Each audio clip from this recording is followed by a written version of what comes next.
Mr. Neely, have a seat. How are you doing today? Fine. Good.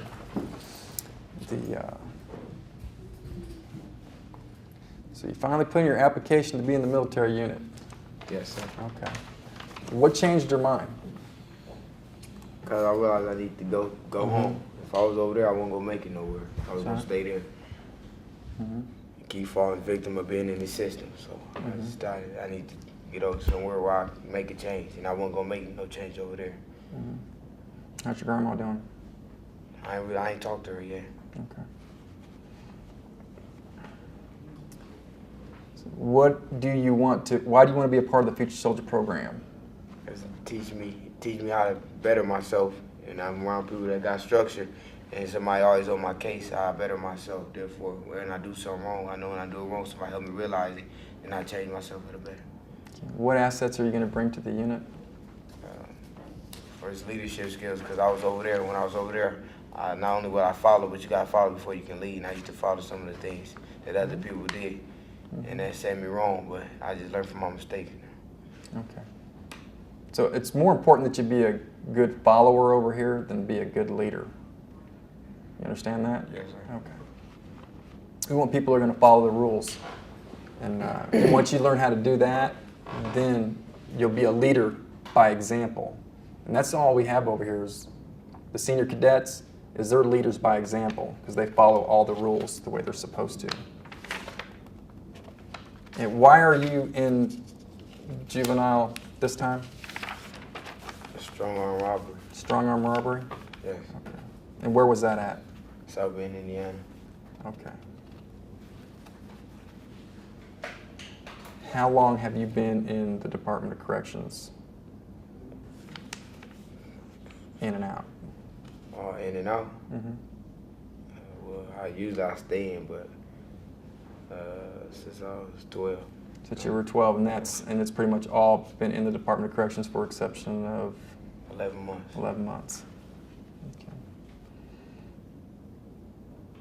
You know, we've talked before.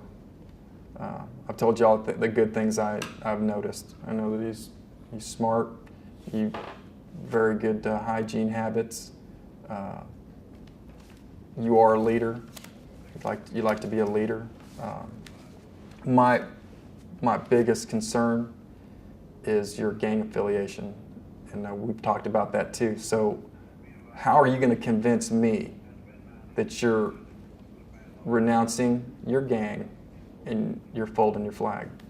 I've been did that. I did that before I decided to come over here. Okay. Because that wouldn't get me nowhere. That was keeping me here too. And I folded my flag because being in the gang, it don't get you nowhere. You end up getting me killed staying here, and I ain't trying to be here no longer what I gotta be. And I'll prove to you by coming over here, and you won't see me throwing up them gang signs I throw. And if it's a handshake, it'll be a firm handshake. All right. We asked you to, if you were serious about coming to the military unit, you'd cut your hair, and you did. I didn't want to, but I had to. You did it. Now, what happened over in 13 when you cut your hair? What did everybody else say? They didn't like it. What did they say to you? I mean, I know they didn't like it, so what did they say to you? I mean, I was all type of B-words and everything. Yeah. Selling out? Yeah, but I mean... How'd you react to that?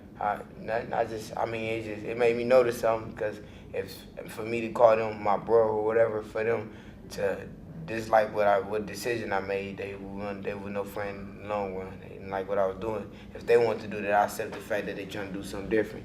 They could respect the fact that I was trying to do something different for myself. So therefore, I made a decision on my own. I came here by myself, and I wouldn't leave by myself. That's right. I know, and we all talked. We know you want to come over here, and we know that you showed me something because you took the risk. I think you knew that when you cut your hair to come over here, that you were going to be subject to a lot of criticism. Yes. And have you had any physical? Has there been any kind of physical battery towards you? Yeah. Yeah. Okay. Well, I appreciate you taking that risk, and it definitely meant something to me. As far as your desire to be over here and take a risk and do something different, and I know you want to get out of here, I know you want to see your grandmother, and I'm sure her health isn't that good, and you want to get, and she wants you out of here. I heard her on the phone talking to you that day, and I saw you. I know you want to do the right thing. And you want to get out of here. So, is there any other thing you can say to convince us to let you come over here?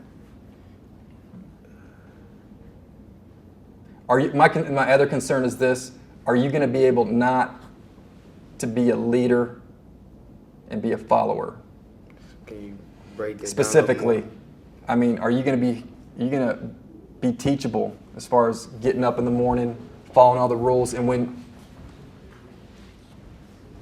letting people know you have to follow the rules, and not be vocal when you don't understand something? And that's a big concern I have, is when you don't understand something that you're going to openly question it.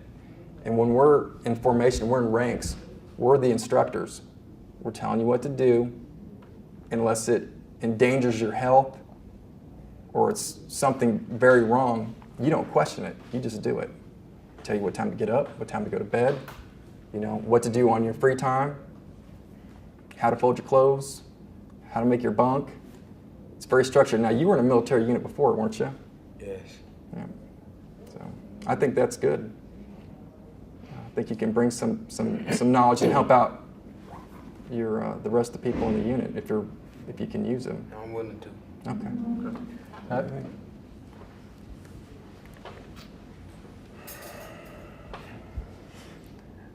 But seriously, I was proud of you when you did cut your hair, man. I know that you had all them braids and going on. You were pretty. Yeah, Pretty hair. But and you've been actually trying. I've been watching you.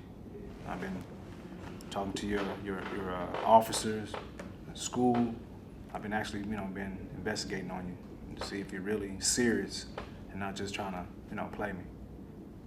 So right now, I'm gonna say yes. I'm gonna tell Instructor Johnson and Mr. Officer Mercer that it's a go for me, for you. So it's up to you. You can't, I had to do it for me, for your grandma. You got to do it for yourself when you get into this program. You understand? Yes, sir. With me, I think you're saying all the right things. I think you're doing all the right things. And I don't think you're just saying it. I think you mean it. My only concern is one of the first things you said when you sat down is that you felt like you were a victim of the system. What we need you to do at all times in this unit is have accountability for yourself and for what you've done to be in the position that you're in. You misunderstood me. I said, well, if I stayed over there, I would have failed into the system. I didn't say I am, because I know what I did and what was wrong and why it led me back to this I place. misunderstood you. All I'm saying is, E15, we always take accountability for our mistakes. Not a major mistake, minor mistakes. We just want you to take accountability for yourself. I got no problem with it, you know that. We've worked together a lot. It's a go, as long as you can back up what you're selling. Because you're selling a pretty good product here, I just hope you can back it up. Can you? Yeah, I'm just ready. That's why I'm smiling. What did I tell you when the first time I talked to you? You feel I need to be over here? Yeah, I like to be over here. I said, I want you over here, don't I? Yes. But I also noticed that you were caught up in your appearance. You were caught up in what everybody else thought about you. I noticed that you wanted to be a leader, but it was for all the wrong reasons. For all the wrong reasons. You wanted to be the gang leader. But you say that, you understand now that lifestyle, doesn't lead anywhere. And you can come over here and you can follow. You can follow, right? Yes. We need good leaders. We need good leaders. By We want example. you to become a leader eventually. We just don't want you to try and, undermine our authority. We want you to lead the things that we're teaching. You know what I'm saying? Because I know you're a leader. I've seen it. I just don't want you to be a ruler. I don't want you to try and rule the roost. What's going to happen once you put your uniform on and you come across some of your old gang members? How are you going to be prepared to handle that situation? I'm I'm waiting for that to happen anyway. I'll come up to him personally and ask him how I look in this outfit. If they say something bad, I feel I look good, and I appreciate the negative criticism. I just keep going my way. You know you got it coming because I've heard you do it in the dining hall when I've walked in with E15. You gave it to us. So you know you got it coming. Yeah, I'm ready. You have been quite vocal What goes around at times. comes around. There you go. But it ain't gonna kill me. I'm just gonna better me, All right. physically and mentally. Can you not say anything back to him? Yes. Well, right there in that time. But I mean, if I'm in line, I know people gonna be yelling out stuff. You know, they do it. They just doing it when I just came back from rape. I mean, it's a decision I made. Why they still gonna be yelling at me at home? Last thing, your wrist and your knee. Any problems there? It's just only when I fell on that stretch, when I would go on the stretcher from playing basketball. It just hurt every now and then. You can do push-ups. Yeah. You have to get a complete physical, but it shouldn't be a problem if you can play basketball. Okay. Now I'm actually been waiting for this day. All right, that you would be actually vulnerable enough for whatever situation that you would want to come over here, and I think you're going to be a great part of the team as long as you remember where you came from and why you're here and why you want to get out of the Department of Corrections. And I think you could be a great success story. And I hope that you are. I hope you're a perfect example why this program is good. That's why we need people like you to make us look good. Yeah. I told you a long time ago, cut your hair.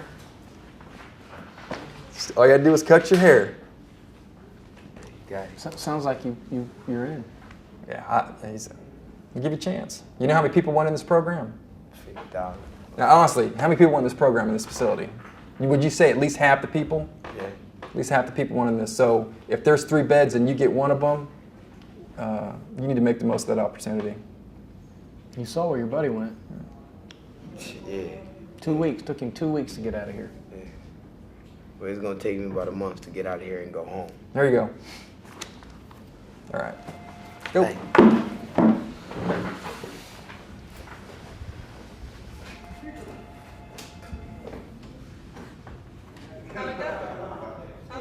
No.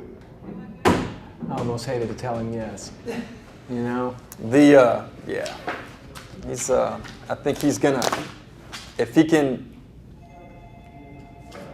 think things through, I think he has a very good chance of being successful. And last week we had him in, his counselor wasn't here, so he came over and used our phone and used our counselor, Mr. Sawyer, and he's speaking with his grandmother. And she told him that he needed to come home because that she's sick and she's been having some problems with her heart and that she didn't know how much longer she was going to be around. And I could tell you that he was crying, he was upset, and I think that's what he wants. He knows he needs to get out of here. Finally the wall came down. Yeah, and I think it's those things, they become vulnerable and they say, I have to make a decision. Now, if this program wasn't here, where would he would have all those issues and he would be going back to the same unit, doing the same things. And basically, there's every reason for him to get out, but he'd still be caught up in all the things he's been. He's either going to make us look really good, or he's going to make us look really bad. I'm going to be optimistic, but you know, it's that's all we can do.